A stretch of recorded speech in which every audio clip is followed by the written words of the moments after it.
We'll take your questions.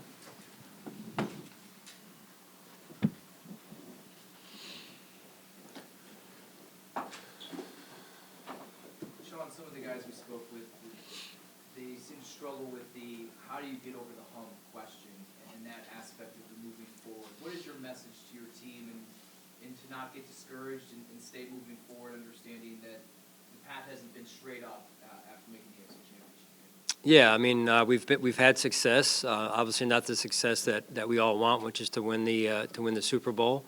But the journey continues, and we won't stop until we get there. And that's the vision moving forward. And we're all frustrated on a day after a loss in the division round, that's for sure.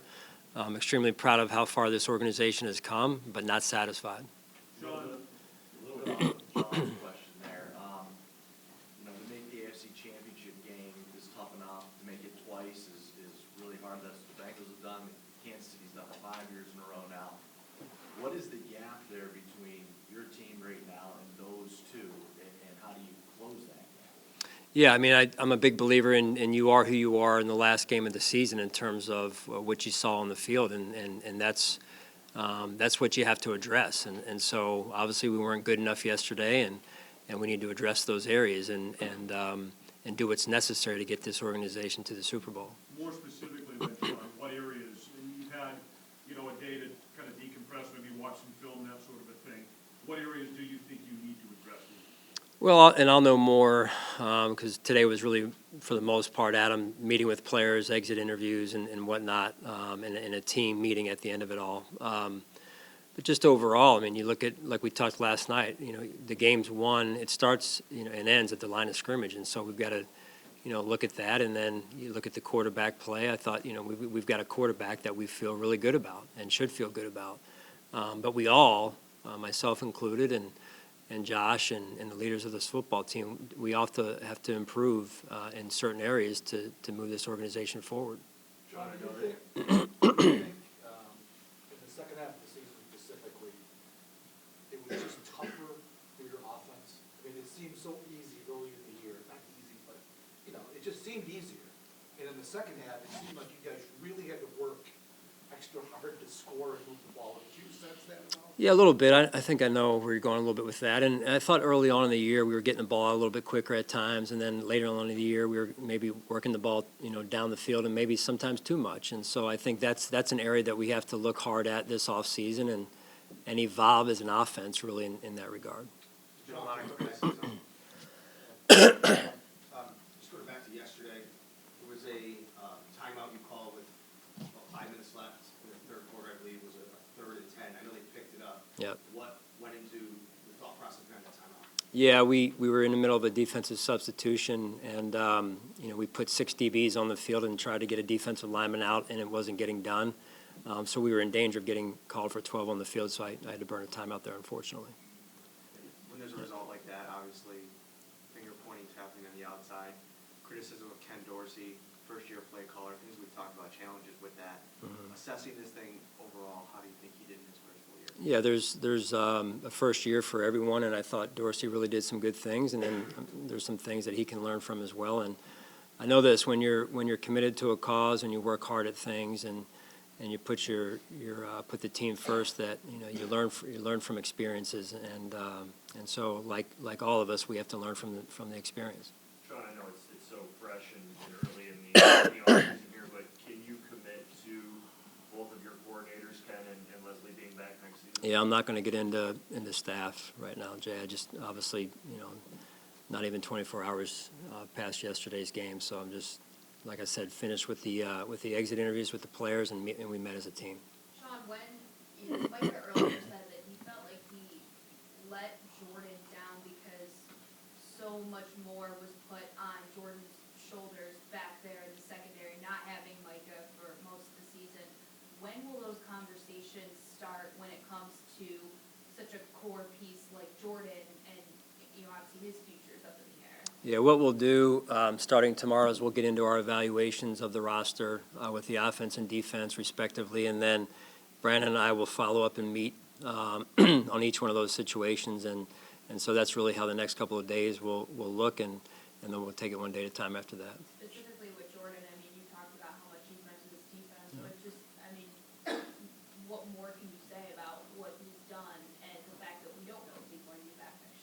Yeah, that's Jordan, as you said, Heather, I've spoken many a time about Jordan and what he's meant to this organization and this defense, and excuse me,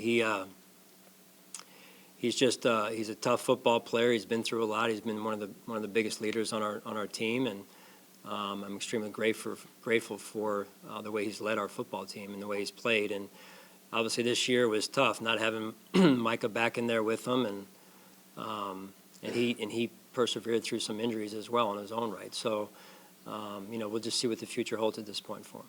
How much did some of the deficiencies or inconsistencies, whether it be finding a receiver to play opposite of Stephon Diggs, or the young banged up back end of your secondary, or even losing a pass rusher of his presence, really catch up to this team? And how do you go about addressing those issues, knowing that you're in a tight salary cap situation? Yeah, that's part of the evaluation that we have to go through over the next couple of days, and then we have to figure out, the positions that we value to invest in, and that's a decision every year. And it's a matchup league, and players being available and not injured, and I'm not making an excuse. I'm just saying, like, availability is important. We had some of that going on, especially on the defensive side this year, and then. It's a matchup league. It's a league driven by quarterbacks and offensive line and defensive line play.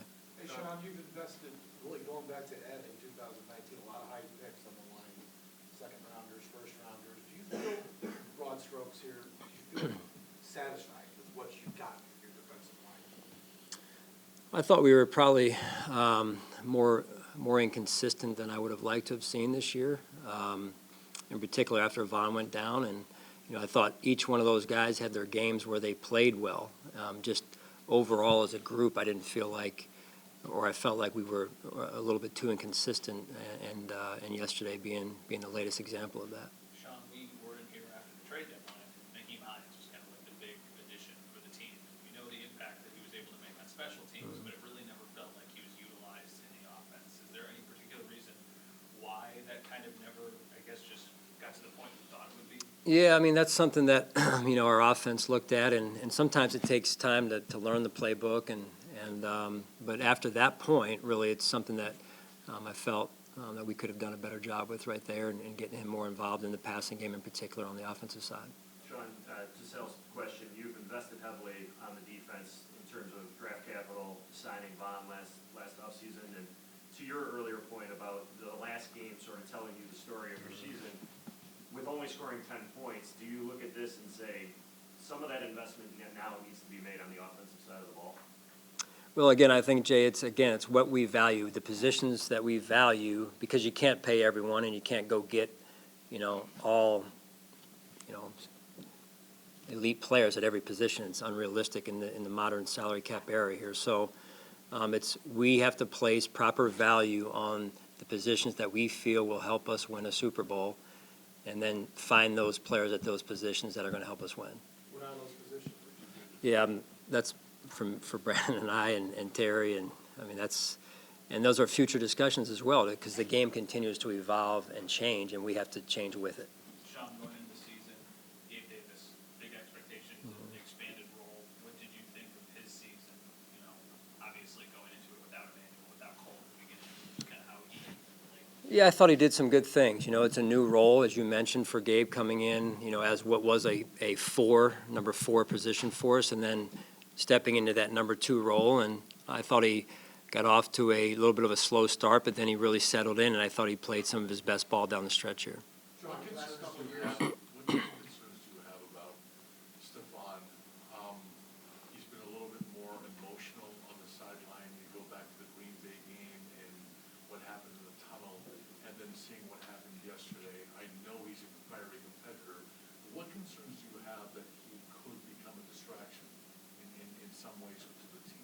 Yeah, Steph's a highly competitive individual, as we all know, and that's part of the reason why we all love him, and he's frustrated like we all are. And so he was in today, and he and I spoke, and I'll leave it at that. Sean, the last couple of years, you guys have been very good at maintaining injuries and those kinds of things. This year it seemed like it hit a little bit harder. Is there more to it than just, that's football, sometimes you can't prevent that, or something, is that part of the evaluation process? Yeah, that's part of the evaluation process. You know, we've been pretty good over the years with that. A lot goes into that. And I think a lot goes into it that we have to look at this year. We've got to turn over every leaf and make sure that, hey, our schedule, what we're doing in the training room, what the rehab looks like, what our strength and conditioning program looks like, all of that has to, we got to put it all on the table and say, hey, what's working, what isn't working, and why we had the injuries we had. There were some patterns in there as well, in particular the calf injury at the defensive line position. And so just like on the field, when patterns happen, we have to look into those patterns and figure out why. Sean, along the lines of injury, we did ask Josh today about his elbow, and he had indicated to us he didn't think surgery was going to be necessary, that rest and recovery was going to be the way to go with that. I just wanted to ask you, based on whatever discussions you've had, is that the way you guys see it? Yeah, I mean, as far as, I have not spoken to Nate about it, so, but I interacted with Josh today and saw him, and we spoke for quite a while. It does not appear that, and we just really talked about his overall health at that point, but I've not heard anything the other way from Nate at this point, so I wouldn't expect that to be the case. Just one follow, if I could. He said it bothered him for a while afterwards, and then I think what he said was really up until a couple of weeks ago, he really started feeling himself. Yeah. Maybe to it. To what degree was that a factor, do you think, as far as the offensive execution in the latter portion of the season? How much did you need to manage that, for lack of a better term, during the course of it? Yeah, I think more so when it first went down, and then, you know, as each week went by, he grew more and more comfortable, as he said, and I think his play got a little bit more, at times, in a rhythm, and he was able to cut it loose a little bit more, so with less soreness after the fact. But, you know, overall, and that was part of my concern yesterday towards the end of the game was, you know, we're never going to, you know, just we're never just going to turn in the keys and say that's it, especially in a game like that. But I wanted to make sure he didn't take any more hits down the stretch there at the end of the game. So. Sean, the ebbs and flows of every season are different, but what will stick out in your mind from this season most? Yeah, I think just the resilient nature of our team. You know, winning 13 games in the regular season. I think that says a lot about our players. That says a lot about our coaches. And it's a tough league, right? And so you go in and you put your best foot forward. And unfortunately, we didn't play a very good game yesterday, and a good team beat us. So, but again, it offers a look into or a lens that we can look through and say, hey, these are some of the areas we have to get better at in order for us to win. Given what you Players said, talked about emotionally or running out of gas to some degree at the end. Did you feel that there was a toll taken from the circumstances of the season overall? Injuries, you know, storms, the mire? Yeah. I mean, you could always look at that and say, as you talk about, hey, the whys, right? You could. I'm not going to discount that, but I'm also not going to use that as an excuse, Mark. This is, you know, we got beat on the football field, and sometimes your energy is taken from you when the game's not going your way, and they're having their way, the other team, and so we were playing from behind early, and we had a hard time catching up, and so that gets to be, it drains you of your energy after a while when you're playing from behind the way we were. So, you know, this other piece over here, I think there's always things, right? There's always things that come up through a season, and our team did a phenomenal job of handling those areas. Probably more than any team I've been around, or any team in terms of what they've gone through this season. But that said, they're not excuses as to why we got the result we got. How do you balance those? How Sorry? do you balance those two, where players are also quick to say this isn't an excuse, but it is something we noticed, just, you know, the emotional toll of everything, but also the results being what they are. What is it like to try to balance both of those at once? Well, again, I think you try and do your best in the days leading into the game to do that, right? To try and get your team focused on the task at hand and remove itself as much as possible from what was in the past, and that's what you try and do every week. And then now after the game, you look back and you say, hey, big picture-wise, you try and take a snapshot and say, hey, we did some really good things. I mean, winning 13 games and back in the division playoff game again. But then you come back to, at the end of the day, we're here to win a world championship, and that's what we're here to do. And we have to make every move possible in order for us to do that, or we're wasting our time here. Like, we are here to win a world championship. Sean, how significant do the changes have to be to get to that, to get from, understanding there's been a ton of success here, but to get over that playoff hump without getting into specifics, how significant do the changes have to be? Yeah, I mean, I think it's interesting because every year you start new, right? So that it'll be a new roster and a new start to a new roster in the next couple of days here, and we have to reset things. And you guys have heard me say before, you don't just pick up where you've left off the season before. That's why that postseason evaluation is so important, that we're honest with that evaluation and objective with who we are and what we must become in order to get there. When you say that the last game kind of shapes, who you are, is it also looking at the other team that you didn't beat? For example, looking at all their pass catchers and the 3 guys they had and saying like, hey, that's how they were built. You say it's a matchup league too. It's also a copycat league, Euro league, and this is maybe what we kind of want to evolve to. Not that you want to be the Bengals necessarily, if that makes sense. Yeah, I mean, the game is always evolving, right? And you're seeing speed on the field. You're seeing the team last night with the 3 receivers that have been mentioned already in here, the quarterback, and then you're looking at, what never changes is the offensive line and defensive line. So, again, it's about matchups. It's about playmakers. In terms of I'm talking about roster overall, and I'm confident in our players and who we have. And we'll look to continue to add to that mix. Hey, Sean, looking at the roster, as you said, does it seem like it's a daunting challenge? Every year it's daunting, rebuilding. You've got 21 unrestricted guys this year. And you mentioned the salary cap is going to be a challenge. Does it feel like maybe it's a bigger task this offseason to get this thing, retooled maybe? Every year is a new challenge. When I got here in 2017, we had a ton of free agents then also, and we had very little cap room and didn't have all the draft picks, right? So we found a way through that, and we'll find a way through this. That's what we do, and that's the vision moving forward. How would you assess Spencer Brown's second season? I think, there was some ups and downs, like anyone overall. I mean, what's interesting for an offensive tackle is it's such a unique position, call it different than maybe guard or center, that when there's more and more film out there of a player, in this case Spencer, people study the heck out of it, right? And so they know your strengths, they know your weaknesses almost sometimes as good as you do yourself. So he and we, in this case, have to continually reinvent ourselves and grow in the off season. I think he had some moments when he was really good, and you could say, hey, that was really strong play against a good pass rusher, and then some other ones where you'd say, hey, do we need to add a chip to help out here? And you don't want to have to do that all the time. Hey, Sean, with Kyer kind of settling in the corner, is there any thought to pushing Christian Benford safety next season? That'll be one of the things we talk about in the evaluation starting tomorrow. That's been talked about way back when we first picked up Christian, and we'll just see where it goes.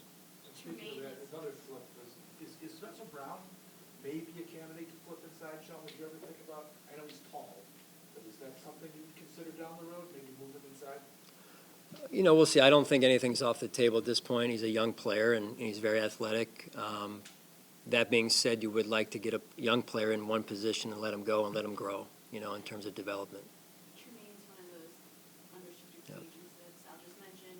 I guess now that his year is complete, how do you feel like he performed this season? Yeah, I thought he had his best year. I really believe that. I think you saw him grow from a leadership standpoint. You saw him grow from a performance standpoint.